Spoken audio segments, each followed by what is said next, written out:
Hello and welcome to this very special CPS event with Dr Frank Luntz. Frank is a visiting academic fellow here at the CPS and also one of the world's great experts on political communication and political language. We're honoured to have him with us, and we're really looking forward to hearing what he has to tell us over the next 40 minutes or so.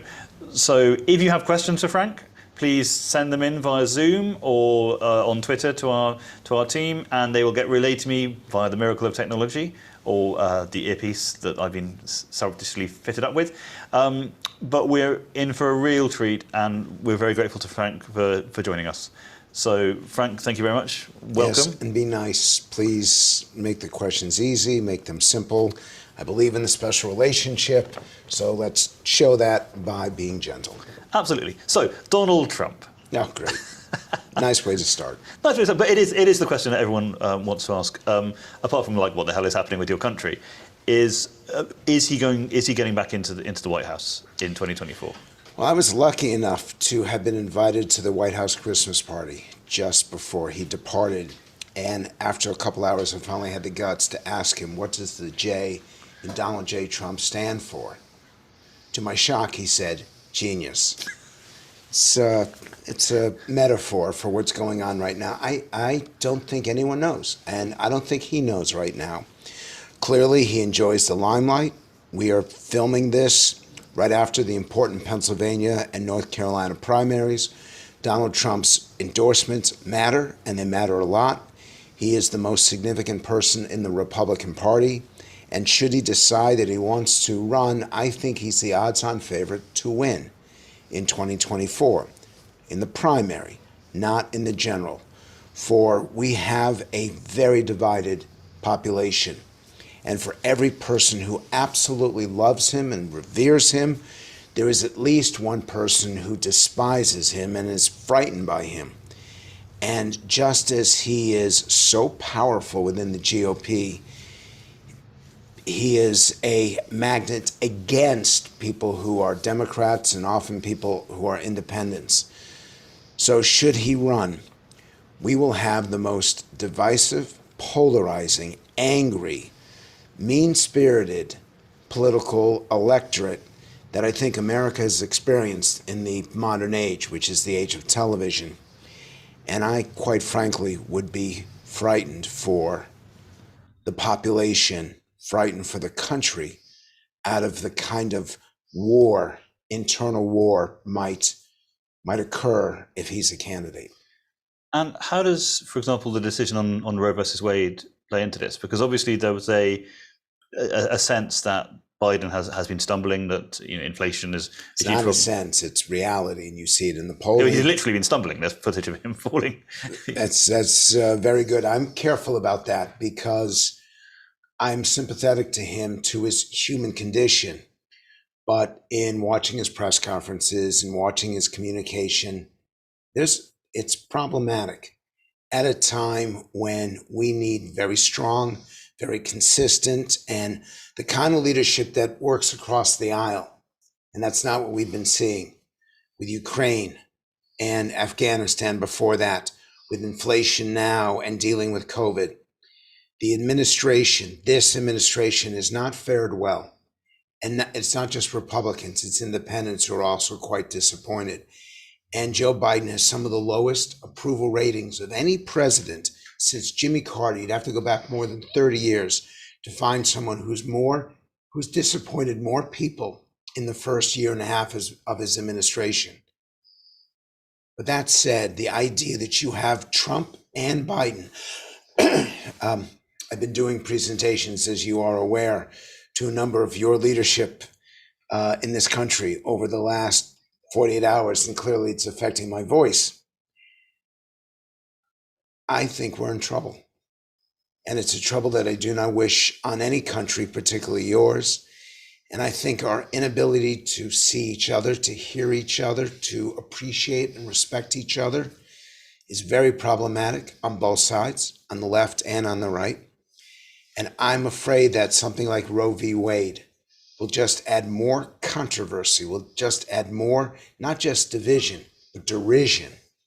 There is a proper way to have these debates, but unfortunately on abortion, it's never been a positive debate because it's so morally based and values based and religiously based.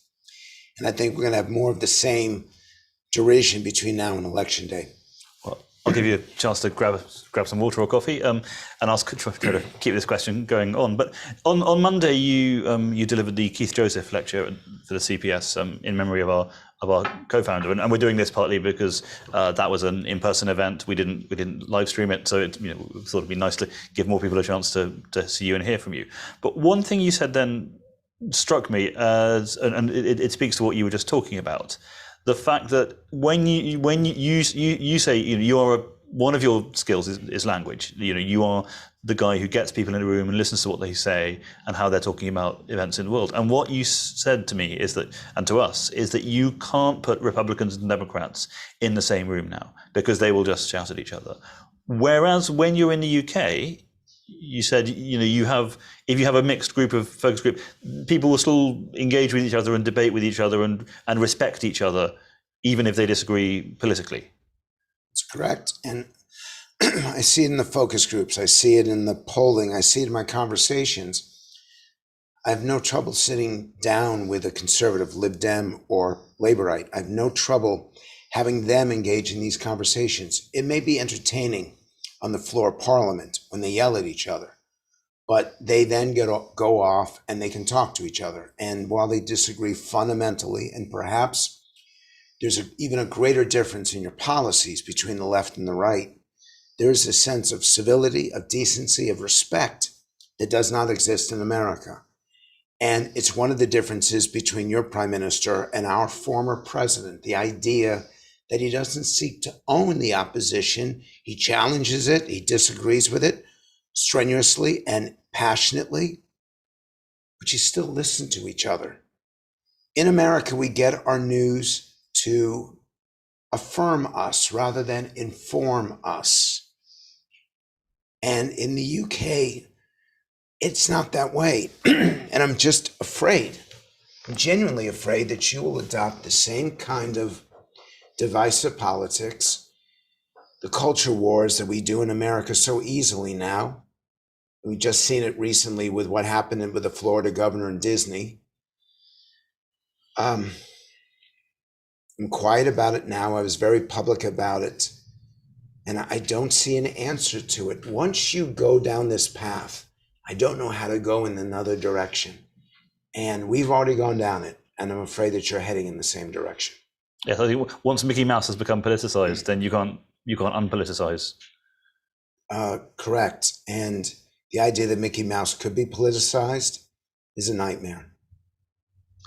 So you famously began your career at Oxford University. You were at university with what now seems like an extraordinary cast of characters: Boris Johnson, Michael Gove, Jeremy Hunt, Simon Stevens, who ran the NHS. In fact, a Financial Times columnist who was also at Oxford has just written a book blaming Oxford University for Brexit and most of the sins of the modern world.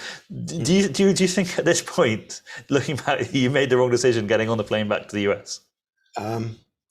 Every time I come here, this is now my third time in the last 2 years. I know you're asking me about back then, but I'm now speaking to you now. I did not like my experience at Oxford. I don't know what the book says, but I've told enough people that it was not a fun time. To be an American who loved Margaret Thatcher and loved Ronald Reagan, I was a fish out of water in every possible way. And I had the chance to debate at the Oxford Union. Those were not great experiences. And I spent 25 years trying to get over it. And now, as someone who's probably the most devoted, committed advocate for the special relationship, who absolutely adores this country, what that building back there represents and everything about it and everyone in it, regardless of whether I agree with them. And I see you've got some military helicopters flying over just beyond your window. This is a great country. And what I don't understand today is why so many in your population don't realize it. I don't understand why they don't celebrate the history, the traditions, the legacy. I get imperialism. We had slavery. But that for us was 150 years ago. Your imperialism was 80 years ago. We've changed. We're a different country. We're a different people. We have different values, different morals. Life changes. And one of the reasons why you cannot convict someone for a crime in America 7 years ago is because we know that morals change. And you cannot judge someone, and you should not, based on our current convictions compared to how they behaved 50 or 100 or 150 years ago. So, because this is one of the big findings from your work for the CPS, you did a landmark survey of values and attitudes on politics and culture. 4,500 interviews, 3 nationwide focus groups, interviews with 4 previous prime ministers, and countless current and past cabinet ministers. It was one of the most thorough studies of its time. And to me, it was a wake-up call that not only are we going through this idea that if you disagree with someone based on their race, based on their gender, based on their politics, you actually have the right to silence them. More and more people are coming to that conclusion in this country. A lot of people have come to that conclusion in America, and it's wrong. And it seeks to dehumanize and to delegitimize legitimate people with legitimate points of view that are based on history and based on science and based on culture and based on personal opinion. You know, in America, freedom of speech matters. And cancel culture and woke seeks to reject that. But in the UK, in your polling, and I imagine in America too, these feelings, these trends are extraordinarily stronger among the young. The questions you asked about are you proud of Britain? Do you think it's an exceptional country? Is it an endemically racist country? More young white people think Britain is endemically racist than non-whites. The people who are actually being discriminated against think Britain is a less racist country than 53% of your 18 to 29 population have actually stopped talking to someone simply because they disagree with them. 53%. Compared to 25% of their parents and maybe 13% of their grandparents. You are more likely to commit a crime of cancel culture as a young person, and yet they go around telling the world that they're the most open-minded, that they're the most tolerant, when in reality they're the least tolerant and least open-minded. And this is why I wear this tie. I was going to ask about the tie. This is a Radley tie. I'm so proud to be affiliated with it. It's an amazing school. An amazing high school, and for American terms, junior high, 13 to 18. There's not an ounce of woke. What there is serious study, serious teachers, teaching serious topics, serious students, and they're going to be serious adults, leaders of the community, in business and finance and politics and culture. Radley is the way it should be, and yet it's criticized by those on the left as other private institutions are, because not everyone can go. I'd say to every American who's watching right now, this is exactly where you want your child to go, because it is the definition of tolerance, it's the definition of open-mindedness, and there's not a woke bone in that institution. I saw education perfection. And Robert, it's something that I urge CPS to focus on. It's something I urge everyone watching right now. If you really want to save your country, if you believe in the principles of open-mindedness, the principles of mutual respect, it starts in education. It starts in your schools. It starts in places like Radley. You should be championing it, not downgrading it or denigrating it. And in America, we should establish more Radleys and less of these ridiculous institutions that teach young people how to be social activists rather than how to read and write and critically think and problem solve. Because this is what it takes to be a great adult. This is what it takes to be successful in university, to be successful in a career, and frankly, to be successful in real life. That's why I wear this tie. I think that's powerful stuff. It matters to me. I get emotional about it. I'm engaging these students, and I realize that this is not a answer. This is the answer. We get angry at the media for being one-sided. We get angry at Hollywood and entertainment for being culturally cancelish. But the truth is, how we treat our children, economically, socially, culturally, and financially, determines who we are as a country 20 years from now. And when that light bulb went off, I realized that needs to be my mission. And I'm so grateful for CPS for allowing me to do it here, because I take back these ideas to America. I want to emphasize, America's not leading on this. I learn what you all do, and I take it back to the States. But you mentioned economics and finance, and obviously, woke is the tide, but there is a storm. There is an epochal cost of living crisis, which is destroying Biden's popularity. It's it's the number one thing. And for those same young people, maybe they've got some they've got some funny ideas, but they've also had an awful time of it. But they've had very they can't afford houses. They've got no wage growth. They are looking at lives which are worse than their parents, and now they're seeing the price of everything just soaring out of control. And they're angry at politicians who don't pay attention. They're angry at politicians who don't reflect either their anxiety or their fear or their resentment for being told things that simply aren't true. If you can't buy that first house because of interest rates or because of laws that make it impossible, that's an attack on their future. If you can't help them, at least enable them to save for a better life for their families, then that's an attack on their quality of life. If prices are going up and crime is increasing and they have to wait 2 years to get whatever treatment they need from the NHS, and the schools aren't preparing them for the jobs that they're going to have over the next 50 years of their life, then they've got every right to be angry. I just don't want them to behave in an antisocial way. I want them to bring that anger into politics. But it's interesting that a year ago now, almost a year ago, you asked, what is the thing, like when what is the thing that you think politicians don't get about your life? And the top answer was rising prices, and the second top answer was paying the bills week to week. And obviously that we warned then that this is a huge issue. No one really paid attention. They still don't. Yeah, and 10 months later, this is kind of lynching kind of territory, isn't it? This is pitchforks, and I can't, because of what's happened in your country and because of what's happened in mine, I can't use that language. That said, people are mad, and they're going to take it out at the ballot box in America in November, and they may take it out here in the next year and a half if given the chance. I think these by-elections are going to be a wake-up call for everyone. Not only do you need to reflect their anxiety, you need to have some of the answers to address it.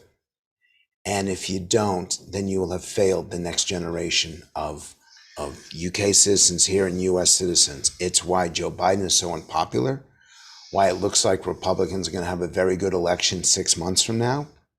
But in the end, it's not about politics. And I want to emphasize this to those watching this podcast. It isn't about elections. There's actually something more important than an election, which is the hopes and dreams of the average UK resident and the average American, and that we have to pay attention not just to who controls that building over there. You have to pay attention to all these people, the people who operate the cameras, the people who are back there doing the sound, the people who are walking underneath us 4 flights below. I think that they're being ignored, forgotten, and betrayed. And that's what gives us people like Donald Trump. And that's what gives us that built up, pent up resentment that is causing us so much trouble right now. So you said you didn't have that good a time at Oxford, but you did get your career started. You got your first job was as pollster for Boris Johnson. It was my first poll ever, and then no one knows what was actually on that. Okay, I'll do something. Let's see if anyone watches this. That poll, I'm going to tell you something that has not been written about. To hide those questions so that nobody knew that that's why I was doing the poll, I had to have some issue that was so controversial and so striking that nobody would care that I was asking two questions. I asked about who they supported in their first preference. To be president of the Oxford Union, Right. which won't mean anything to anyone who didn't go to Oxford, but yeah. And the second question, who was your second choice? Because we had to figure out second preferences. But as far as anyone who was concerned, there was actually a poll about the sexual behavior of Oxford students. We were asking them questions about how often they hooked up. I'm using my own language rules right now. How many partners they had, how often they did it, just all sorts of questions like that. That's what made the New York Times. And my mother called me up because this is the first time her son was ever in the New York Times, and she was horrified. What business is it of me to ask about the private behavior that actually my mom thought was inappropriate and undignified? I'm like, Mom, there's a reason behind this. Just trust me on it.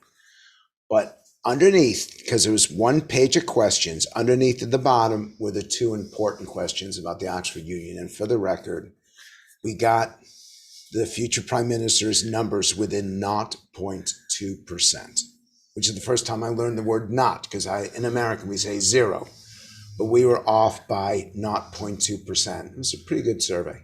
I think there was. See, I was going to tie this back to the cost of living crisis, but I'm just fascinated by the fact that the first, in a beautifully appropriate thing, the first survey about Boris Johnson was also about people having sex. Okay, I did not think about that. I probably should not have mentioned that right now. You know that what's the new definition of chaos? Father's Day at 10 Downing Street. I probably should not tell that joke either. But I do know your prime minister has a sense of humor. And I do know that he is seen as accessible and interactive and a real human being, which is actually important in a leader when you have this kind of anxiety and this kind of pressure. And it's why the Conservatives have done so well in northern communities.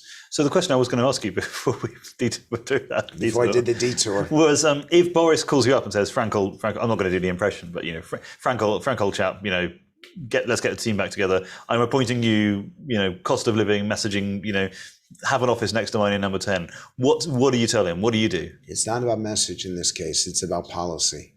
And it's why I respect you so much and I respect CPS so much, that you have, not only do you have the advice, the papers, the intellectual heft of your founder and benefactor, Sir Keith Joseph, you connect it to actual policy.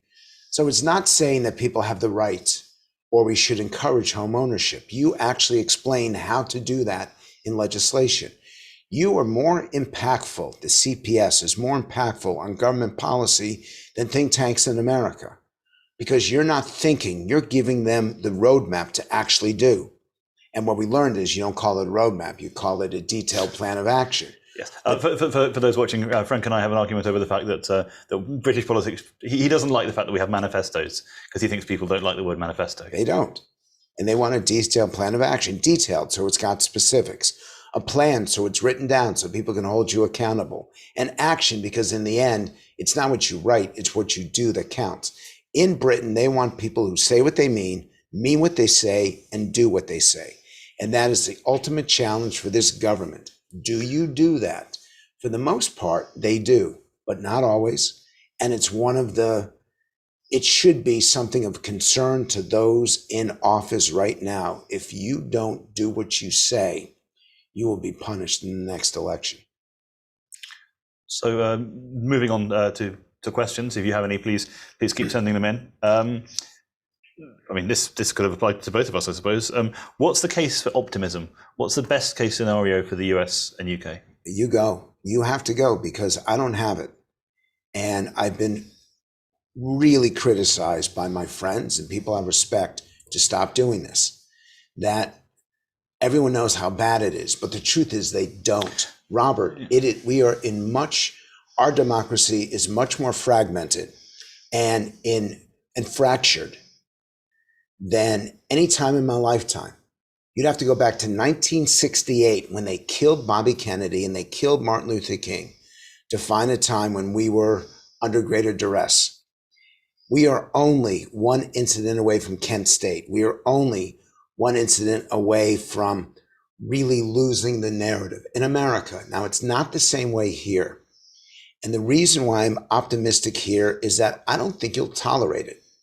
I think the systems of government and the people who run them will simply say, you all shut up, sit down, and get this done. We don't do that in America because our leaders are stoking it. They're encouraging people. On the left, we had a member of Congress who said to her constituents, if they voted for Trump, challenge them at the gas station, challenge them in the movie theater. When you see them shopping, don't give them a moment's peace. Well, you know what? In America, that'll get you killed. That's not the way to do this. This reminds me of one of my favourite electoral episodes when the Guardian encouraged its readers to write to the residents of Clark County, which is like the swingiest state in the US, and they got all these poor Midwesterners got letters from patronising, well-meaning, upper middle class London Liberal Guardian readers telling them why they were so stupid as to vote for George Bush. And the swing in that area was it was much more impressive in favour of Bush. Nobody wants to be called stupid, and they're not. That the people who have the most common sense, often there's a direct counter relationship between education and common sense. And I find that those who have the most education actually can't function in life. I think that we need to respect people more. I think that we need to listen and learn from them more. I think that we need to open up ways that they can impact. I'm shocked at how many of your MPs go to local pubs and just share a drink. We don't have that in America. A member of Congress is not walking into their pub and engaging people. I think that's such an essential part of democracy, to meet people where they are, to live where they live and engage them in that personal interaction that only face-to-face will provide us. We need to do a lot more of that. And I'm also sending MPs, quite frankly, into the schools, not to give lectures, but to listen to students. We need to turn the politics on its head. Go to a school and invite the students to speak to you. Invite them to read to you. Invite them to tell you what their hopes and dreams are, what their fears are. Let's turn politics on its head.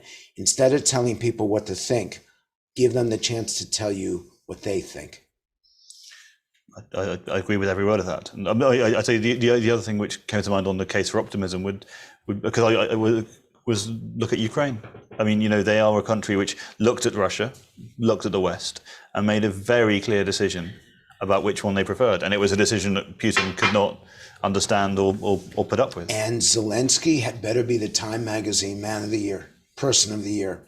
Because if he is not, to me, he's the person of the decade. And your prime minister, the fact that he went over there, and when he went there, it wasn't safe. And he put his life on the line to express his support. Not only is that kudos, but Joe Biden still hasn't gone over. The congressional leaders have gone over. Senate leaders have gone over. The fact that Boris was the first, good for him. And the people of Ukraine deserve not only our support, but they deserve our respect, and everything that we could do for them in this country, we need to do and more. Because in the end, this is 1939. I fundamentally believe it. I'm not going to make certain historical comparisons, but this is a ruthless dictator seeking to control a nation close to him, close geographically, and he clearly has designs on other nations as well. We didn't stop that aggression in 39, and we all know the price we paid for it. Thank God that Britain has led the way, and good for Europe too. Have you been surprised by the response? I'm shocked by the response. Europe actually cooperating, Europe actually getting things done, that despite all the bureaucracy and all the cultural differences, that it has figured out a way to help, with the US help as well. Not only good for them, my God, thank God. But in America, there's been a fringe, and it's a kind of it's partly a Trump thing from his It's a adulation Republican fringe. It's a conservative fringe, and I don't understand it. You see it articulated occasionally on Fox News. You see it spoken about occasionally by Republican members of the House. I don't get it. For decades, for a century, the Russian Soviet model was directly opposed to the US, UK, Western European model. It still is. It is still a dictatorship. And yet you see some of these people expressing either confidence in or respect in or celebrating Vladimir Putin. I pray that every democratic loving individual, institution, organization, opinion elite, and simple grassroots follower will go back to those people who praised Putin in the opening days of this war and hold them accountable, because this man targeted civilians. This man deliberately hurt and killed as many women and children. This man deliberately bombed cultural icons and schools and hospitals. You can't tell me the Russian weapons are that bad. You can't tell me that the Soviet troops are that incompetent to have deliberately killed this many people who are non-combatants. This guy needs to be made to pay, and any American or British person who supported that in any possible way should be held as accountable, because that gave him the license to maim and kill. That gave him the thought process that he could get away with this. And thank God for Zelensky, who held us up and let the West know that we don't need to send our troops. Just send them help. That line, I don't need a flight. I just need weapons. I just need the ability to fight for my people. Good for him. One of the most striking things, I think, is the Russians were so confident of victory that they had their dress uniforms in their tanks. They thought they would roll into Kiev. They thought it would be over in days. And as someone pointed out, then why did they also have tens of thousands of body bags? Very clearly because they planned to do some very, very bad things. Yes, and we refer to him as being brilliant. I hope as you produce this, because I know that sometimes you edit it, but let's go back and see which people called Vladimir Putin brilliant, because in reality, he is the epitome of evil. So we've had quite a few questions actually. On Roe versus Wade, what are the odds that Biden gives into pressure to try and pack the courts in response? What would it mean for US democracy if the Supreme Court starts to be seen as party political, which arguably has already happened? It's happened already, but he can't do it now. He might have been able to do it when he had a 61% job approval rating. He can't do it when his job approval is at 41%. And some polls have him even lower. You need tremendous supermajority American support. He doesn't have it, so he can't do it. Another question on the US and partly the UK. Do you think woke is now? Do you think the tide can be turned, or is it too far? Have things gone too far? I think they've gone too far in America. I think it's still a battle here. I think that there's time, and there's more respect for tradition here than there is in America. But you're just 3 years behind, unless someone says enough is enough. Remember, this is not about, there is racism in this country. There is a history of imperialism that needs to be recognized, that not everyone has the same rights and not everyone has the same opportunities. Not only acknowledge it, address it directly. But if you address it directly, you remove the reason for woke to exist in the first place. It's that line, see it, sort it. See it, say it, sort it. Yeah, but you know it's what? The worst slogan. Yeah, but you know what? If you do that with woke, it will disappear. See where there is injustice, call it out, and fix it. Actually, that is a pretty damn good strategy for addressing it. And as I do with the tie, go back to your education system, because that, if you instill in them the qualities and the skills and the talents they need to succeed, you will not poison them like we have in America. So another question, completely different terrain. If you were running the general election campaign for the Conservatives, again, if Boris Johnson says, okay, you've solved the cost of living crisis, now I'm going to give you the general election to run. What are the three pillars of that campaign, or the one pillar of that campaign? I know that there's a desire to do the politics, but I love the fact that CPS does the policy. And a few people regard me as ducking it, but I think that there's a higher calling now. We need people and a focus on those who are serious and significant in their impact and are realistic and responsible in their approach. And I would rather focus on solving problems than figuring out how to help people win elections. I've changed. I think you're aware, some of the viewers are aware, that I had health issues a couple of years ago. When that happens, you tend to take much more seriously life itself. I don't waste a day. I engage people to learn, and then I take that knowledge to try to share with others and collect. So I learn about finance to provide information to politicians. I learn about politics to provide information to the media. I learn about the media to provide information to culture. That we're all connected, and all these issues and challenges are connected. To me, the ultimate goal in life is to be focused on solutions, and that's not what electoral politics is about. So rather than figuring out the strategy to win, I wish to promote organizations like yours are figuring out the policies to make for a better future. That's a impressive sentiment, and completely cuts against the next question, in fact, which was because language and communication are obviously a huge part of your job. Which politician, if people are watching this, and especially young people interested in politics, which politicians in the past, which politicians in the present, would you say watch their speeches, watch what they've said? Write it down. I'm going to give you, I'm not going to do it over here because that'll just cause me no end of hassle. I think you call it the tall poppy syndrome, where if I mention 3 people, the other people I didn't mention will hate me. But in the States, get a pen or grab your phone, because I'm going to give you 5 people. Actually, I'm going to give you 6.